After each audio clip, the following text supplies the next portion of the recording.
Ето и днес се получи поредното доказателство. Председателя на Европейската комисия изпрати на правителството писмо, в което се казва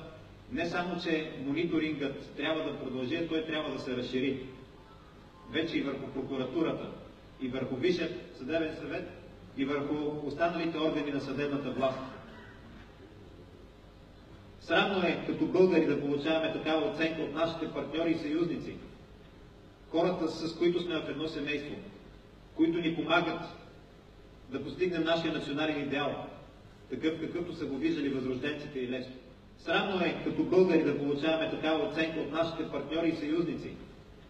хората, с които сме в едно семейство, които ни помагат да постигнем нашия национален идеал, такъв какъвто са го виждали възрожденците и Левски, ни помагат да постигнем нашия национален идеал, такъв какъвто са го виждали възрожденците и Левски.